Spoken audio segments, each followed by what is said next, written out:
जय श्री राम दोस्तों। हमारी आज की कहानी है स्वार्थी रिश्ते। गांव से आए सास ससुर को देखकर बहू बीमारी का बहाना बनाकर आराम से अपने कमरे में सो रही थी। अभी अभी थोड़ी देर पहले ही शाम की सैर से वापस लौटी अहिल्या जी आजकल अपने पति सुखविंदर जी के संग अपने बेटे बहू के घर आए हुए हैं। अहिल्या जी का बेटा हरीश अपने ऑफिस के काम में बहुत ज़्यादा व्यस्त रहता है कि अपने माँ बाप से बात करने का भी वह समय नहीं निकाल पाता। और यदि कभी अहिल्या जी उससे कुछ पूछना चाहें या कोई बात करना चाहें तो वे चिढ़कर जवाब देता है, क्या माँ आप तो सारा दिन घर पे खाली बैठी रहती हो, पर मेरे पास इतना समय नहीं है जिसे मैं आपके संग बर्बाद कर सकूं। मुझे ऑफिस का भी बहुत सारा काम करना है, इस तरह मुझे परेशान मत किया करो। यह कहकर वे वहाँ से चला जाता है। बहू भी कुछ कम नहीं थी। दरअसल हरीश के मन में उनके माता पिता के खिलाफ उल्टी सीधी बातें करके बहू ने ही जहर भर दिया था। अहिल्या जी अपने बेटे बहू के इस व्यवहार से बहुत दुखी रहती थी, लेकिन अपनी किस्मत समझकर मन महसूस कर रह रही थी। अहिल्या जी अपने पुराने समय की यादों में खोई हुई थी। कितने बड़े पद पर कार्य करते हरीश के पिताजी। ऑफिस और परिवार दोनों ही जिम्मेदारी बहुत अच्छे से संभालते थे। फिर भी उन्होंने हमेशा अपने बच्चों को भी समय दिया और माता पिता को भी। सबके साथ प्यार से बात करते थे और अपने माँ बाबूजी की भावनाओं की कद्र करते थे। लेकिन हमारे बेटा बहू हमारी भावनाओं को तो क्या समझेंगे। सीधे मुंह बात भी नहीं की जाती उनसे। रसोई घर का सारा काम अहिल्या जी ही करती थी, लेकिन फिर भी उनकी बहू हमेशा यही जताती थी कि घर का सारा काम वही करती है। कई बार अहिल्या जी ने अपनी बहू को फ़ोन पर अपनी माँ से बात करते हुए सुना था। बहू हमेशा एक ही बात दोहराती रहती थी, एक तो बच्चे की पढ़ाई है, ऊपर से घर का इतना सारा काम, और तीसरा मेरे सास ससुर मेरे सर पर आकर बैठ गए हैं। इतना भी नहीं समझते कि बेचारी अकेली जान क्या क्या करेगी। बच्चे की परीक्षा के समय भी मैं अपने पति से हमेशा यही कहती, अपने माँ बाप को उनके गांव छोड़ आओ। अगर मेरे बच्चे की परीक्षा अच्छी नहीं गई तो मुझसे बुरा और कोई नहीं होगा। अहिल्या जी सब जानती थी, लेकिन अपने पति की तबीयत को देखते हुए अपने मुंह पर ताला लगाए हुए थी। यूँ तो अहिल्या जी हर काम में उनकी मदद करती थी, लेकिन फिर भी बहू को उन्हें घर से निकलवाने का कोई न कोई बहाना चाहिए था। दरअसल अहिल्या जी अपने पति के इलाज के लिए अपने बेटे बहू के घर शहर में आकर रह रही थी, क्योंकि गांव से रोज रोज इतनी दूर आना तो संभव नहीं था। अहिल्या जी के घुटनों में भी तकलीफ रहती थी, लेकिन इतना सब कुछ होने के बावजूद भी वे कभी शिकायत नहीं करती थी और बहू के काम में पूरी मदद किया करती थी। अहिल्या जी को भी जिल्लत के साथ रहना मंजूर नहीं था, पर क्या करती बेचारी, मजबूरी थी। कभी कभी ज़्यादा उदास हो जाती तो उनके अपने पोते के साथ खेलने का बड़ा मन करता, लेकिन उसी समय बहू चिल्लाकर बोलती, आपकी हिम्मत कैसे हुई मेरे बेटे को हाथ लगाने की, चुपचाप अपने कमरे में ही पड़ी रहा करो। अहिल्या जी को अब अपना जीवन बोझ सा लगने लगा था। सोचने लगी कि मेरे पति क्या बीमार पड़े, मेरे साथ दो शब्द प्यार से बोलने वाला भी कोई नहीं है। अहिल्या जी के पति का 10 दिन के बाद ऑपरेशन होना था और उनके घुटनों में इतना ज़्यादा दर्द था कि वो ठीक से चल भी नहीं पा रही थी। आज रविवार का दिन था, सो बेटा घर पर ही था, इसलिए अहिल्या जी ने अपने बेटे से कहा कि मुझे अस्पताल तक छोड़ दो, तेरे पिताजी की रिपोर्ट दिखानी है। लेकिन बेटे ने साफ इनकार कर दिया।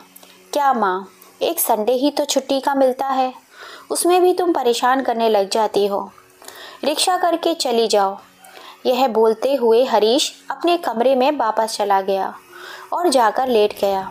जैसे ही अहिल्या जी दरवाजे की तरफ बढ़ रही थी, इतने में बहू की आवाज़ आई, अजी सुनते हो, मुझे गाड़ी से पार्लर छोड़ दो। बहुत तेज धूप है बाहर। ठीक है, तुम तैयार हो जाओ, अंदर से आवाज़ आई। यह देखकर अहिल्या जी की भरी आंखें लिए बाहर निकल गईं और रिक्शा ढूंढने लगी। लंगड़ा लंगड़ा कर चल रही थी तो पीछे से ही एक रिक्शा वाला आकर रुका और बोला, माँ जी, लगता है आपकी टांगों में काफ़ी तकलीफ़ है, चलिए मैं आपको छोड़ देता हूँ।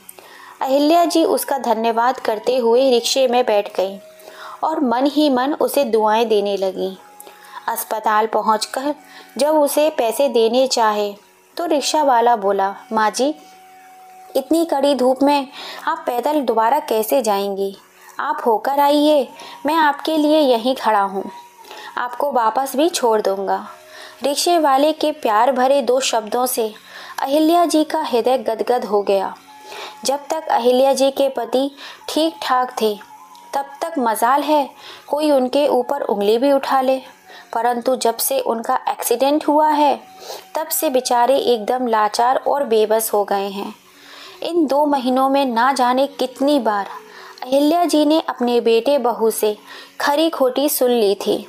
हालांकि उनका इलाज अपने रिटायरमेंट के पैसों से ही चल रहा था, लेकिन फिर भी उन पर एहसान जताया जा रहा था। एक दिन अहिल्या जी के पास उनके पति सुखविंदर जी के घनिष्ठ दोस्त लखन जी का फ़ोन आया कि वह शाम को सुखविंदर जी से मिलने आ रहे हैं। अहिल्या जी बहुत खुश हुई कि चलो, हरीश के पापा का भी थोड़ा दिल बहल जाएगा। हरीश को बोली, तुम्हारे पापा के मित्र आ रहे हैं तो थोड़ा नाश्ते का इंतज़ाम करना है, जो भी खर्चा होगा अपने पापा के पैसों में से काट लेना। उनका नाम सुनते ही सुखविंदर जी के दिल में एक नई ऊर्जा सी दौड़ गई, लेकिन बहू ने कुछ भी बनाने से साफ इनकार कर दिया। अहिल्या जी ने जैसे तैसे लंगड़ाते हुए सारे काम किए। शाम को जब उनके दोस्त उनसे मिलने के लिए घर आए तो सुखविंदर जी बहुत खुश हो गए। वह अपनी पत्नी अहिल्या जी और बहू से उन्हें मिलवाने लगे। हरीश से मिलकर उनके दोस्त बोले, बरखुरदार, आज तुम जो भी कुछ हो अपने माता पिता की वजह से ही हो, और तुम्हारी माता जी ने तुम्हारी परवरिश में कभी कोई कमी नहीं छोड़ी। सारा काम संभालते हुए भी कभी उफ तक नहीं की। यह सब करना इतना आसान नहीं होता। अब तुम्हारी बारी है इन्हें सुख देने की। अपने माता पिता का हमेशा सम्मान करना, उन्हें कभी दुख मत देना और उनकी सेवा हमेशा दिल से करना। यह अभी सारी बातें चल ही रही थी कि इतने में बहू उनकी बात को काटते हुए बोली, अंकल जी, बुरा मत मानना, लेकिन यह कोई अनोखे माँ बाप नहीं है जिन्होंने अपने बच्चों को पाला है। इन्होंने कुछ अलग तो नहीं किया है। हर कोई अपनी औलाद के लिए इतना काम तो करता ही है। जी अंकल जी, सीमा बिल्कुल सही बोल रही है, और वैसे भी हम अपनी तरफ से पूरी कोशिश कर रहे हैं अपने माँ बाप को खुश रखने की। हमने उनकी सेवा में कभी कोई कमी नहीं छोड़ी है। अपने बेटे बहू की जली कटी बातें सुनकर अहिल्या जी की आंखों में आंसू आ गए। वह सबके सामने अपने आप को कमज़ोर साबित करना नहीं चाहती थी, इसीलिए अपने पल्लू से आंसू पोंछ डाले और मेहमानों से बोली, वैसे तो हरीश हमारा बहुत ख्याल रखता है, बहुत अच्छा बेटा है और हमें किसी चीज़ की कमी नहीं होने देता। इतने में हरीश भड़कते हुए बोला, माँ प्लीज़ मेरे सामने तो अच्छा बनने का ये नाटक मत करो। आपने ही इन लोगों को बोला होगा मुझे ये सब कहने के लिए, और अभी भोली बन रही हो। बेटे हरीश के मुंह से ऐसी कठोर शब्द सुनकर अहिल्या जी की आंखें आंसुओं से भर गईं। बिस्तर पर पड़े सुखविंदर जी को जैसे बहुत बड़ा धक्का सा लगा और वह लेटे लेटे ही बोल पड़े, जिस बेटे को इतने नाजों से पाला, अपना जीवन कुर्बान कर दिया, जिस पर वही आज अपने माता पिता की परवरिश पर सवाल कर रहा है, और वह भी अपनी पत्नी के सामने। अरे तुम्हारी पत्नी ने तो तुम्हें मोह जाल में बांध लिया है, जिसके कारण तुम्हें कोई नज़र नहीं आता। उधर हरीश की बातें सुनकर सीमा ऐसे खुश हो गई जैसे उसे कोई खजाना मिल गया हो। आखिर वो जो चाहती थी वही तो हो रहा था। दरअसल सीमा ने चिकनी चुपड़ी बातें करके हरीश को अपने जाल में फंसा लिया था। अब तो हरीश सीमा की हर बात का कायल हो गया था। एक दिन हरीश जब ऑफिस से लौटा तो उसे अपनी तबीयत कुछ ठीक नहीं लग रही थी। सीमा ने जब चेक किया तो देखा कि हरीश को बुखार था। उसका बदन भी बहुत दर्द कर रहा था। सीमा ने जानबूझकर माँ पिताजी को कुछ नहीं बताया और सारी रात हरीश की सेवा करने का ढोंग करती रही। सुबह जब माँ को पता चला तो हरीश के पास जाकर पूछने लगी, बेटा तूने बताया नहीं तेरी तबीयत खराब है? अगर पता होता तो मैं काढ़ा बना देती, एकदम से ठीक हो जाता। इतने में हरीश उन पर तंज कसते हुए बोला, आप तो रात को घोड़े बेचकर सो रही थी, आपको क्या पता कि मेरा इतना बदन दर्द कर रहा था। बेचारी सीमा ने रात भर जागकर मुझे दवाई दी, मुझे दर्द से राहत देने के लिए मेरी टांगें दबाती रही, तब जाकर मैं कहीं सो पाया। हरीश के ऐसे कहने से मानो अहिल्या जी की जिंदगी भर की मेहनत पर किसी ने पानी का घड़ा उड़ेल दिया हो। अहिल्या जी करुण स्वर में बोली, बेटा दरवाज़ा बंद होता है तुम्हारा, मुझे कैसे पता चलता कि तुम्हें क्या तकलीफ़ है। वैसे तो तुमने सही कहा, तुम्हारी पत्नी ही तुम्हारी सब कुछ है, हमने कभी तुम्हारे लिए कुछ किया ही नहीं। इतने में सुखविंदर जी बोले, मैं तो सारा दिन ऑफिस की जिम्मेदारी में लगा रहता था। तुम्हारी माँ ने सारी रात जागकर तुम्हारा ध्यान रखा है। तुम्हें सूखी जगह पर सुलाकर खुद गीले पर सो जाती थी, पर कभी उफ तक नहीं करती थी। ऐसी है तुम्हारी माँ। तेरे बड़े होने पर, तेरी एग्ज़ाम के समय पर, जब तू देर रात तक जागता था, तेरी माँ ही तेरे साथ जागती थी। कभी तुझे चाय बना कर देती तो कभी तेरा सर दबाती। मैंने तो सिर्फ अपने पैसे खर्च किए थे, पर उसने तो अपने दिन का चैन और रातों की नींद तुझ पर कुर्बान कर दी थी। जब तूने सीमा के साथ शादी करने की बात कही थी तो सभी तेरे खिलाफ थे, लेकिन तेरी माँ हमेशा तेरे साथ खड़ी रही। शादी के बाद भी उसने बहू को अपनी बेटी की तरह प्यार किया, लेकिन उसने कभी तेरी माँ को अपनी माँ नहीं समझा। उसने तो बस तुझ पर ही अपना अधिकार जमाया। हमारे यहाँ आने के बाद भी तेरी पत्नी सिर्फ तेरी पसंद का खाना बनाती है। अपनी बचत से महंगा तोहफा लाई हूँ, यह कहकर तुझे अपने मोह जाल में फंसाने में कामयाब हो गई। धीरे धीरे वह तुझे हमसे दूर लेकर जा रही है। हम यह बात समझ रहे थे, लेकिन हमने कुछ नहीं कहा, क्योंकि हमें अपनी परवरिश पर यकीन था।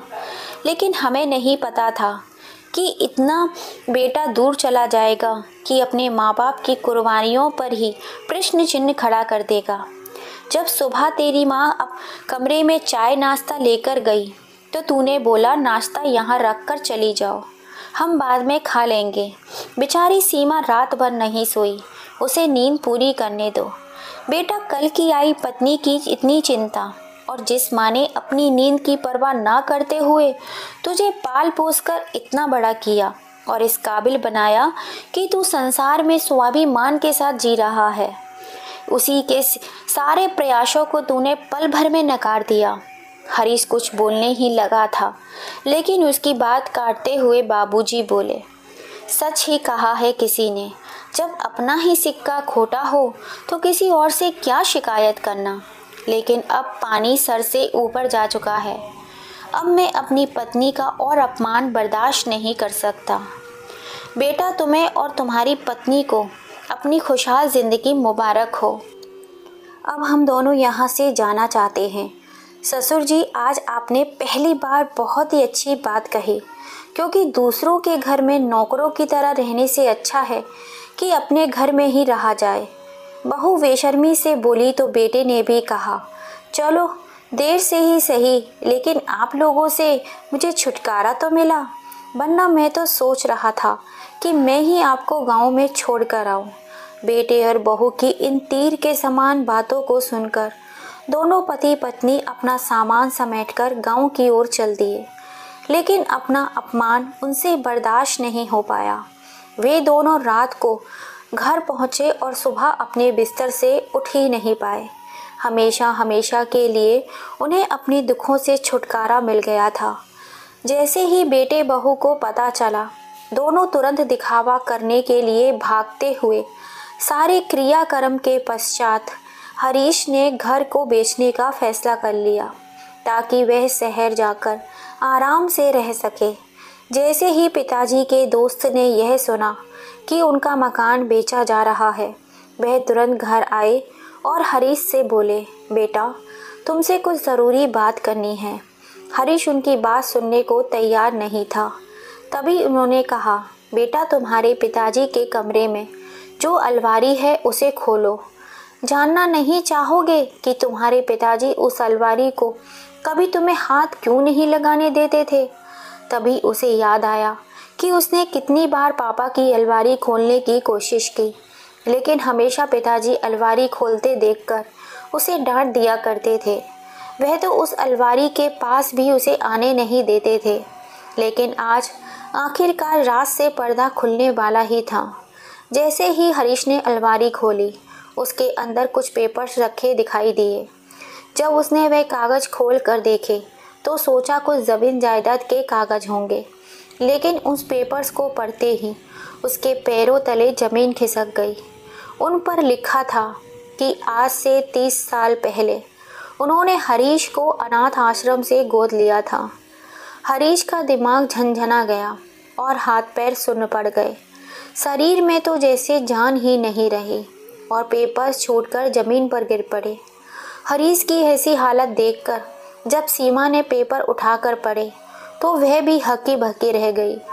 पिताजी ने अपनी सारी जायदाद और गहने हरीश और उसकी पत्नी के नाम पर कर दिए थे। अब तो हरीश शर्म से ज़मीन में गड़ा जा रहा था।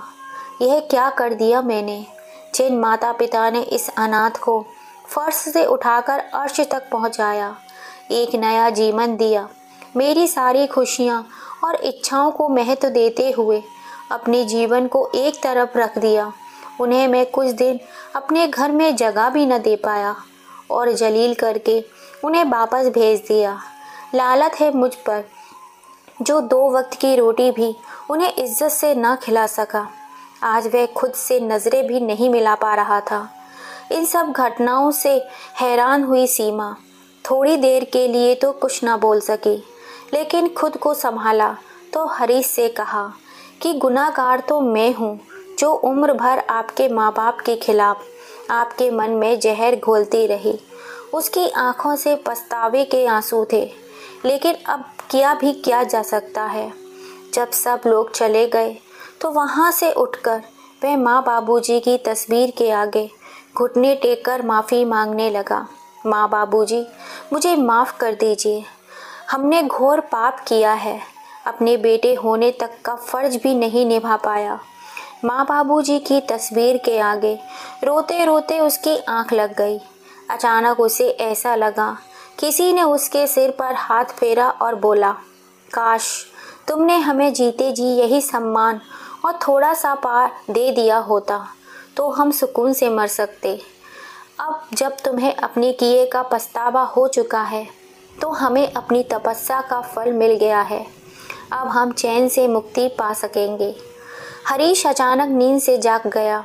सामने देखा तो कोई नहीं था, लेकिन उसे एहसास हुआ कि वह उसके माता पिता ही थे, क्योंकि उसकी माँ उसे बचपन से ही सिर पर हाथ फेरकर आशीर्वाद देती थी। उसने अपने माता पिता को धन्यवाद किया और फैसला किया कि अब वह उस घर को नहीं बेचेगा, वहाँ एक वृद्ध आश्रम बनाएगा और वहाँ रहने वालों की जीवन भर सेवा करेगा। दोस्तों, कहा गया है, जब चिड़िया चुग गई खेत फिर पछताने से क्या होए। यह कहानी हमें यही बतलाती है, जीते जी जब तक हम इंसान की कदर नहीं करते और मरने के बाद हमें उसकी वैल्यू समझ में आती है, तब तक बहुत देर हो चुकी होती है। इसलिए उनके रहते अपने माँ बाप को मान, सम्मान और इज़्ज़त दीजिए, जिससे कल को हमें पछताना ना पड़े। आपकी क्या राय है इस कहानी को लेकर? प्लीज़ अपने कमेंट करके हमें ज़रूर बताइएगा। और कहानी आपको पसंद आई हो तो प्लीज़ इसे ज़्यादा से ज़्यादा अपने फैमिली फ्रेंड में शेयर कीजिए, जिससे कभी कोई बच्चा ऐसी गलती ना करे। और अगर अभी तक सब्सक्राइब नहीं किया है तो प्लीज़ कर लीजिए। पास में लगी बेल आइकन को दबा दीजिएगा, जिससे हम जब भी कोई नई कहानी डालें उसका नोटिफिकेशन आपको सबसे पहले मिल सके। जय श्री राम दोस्तों।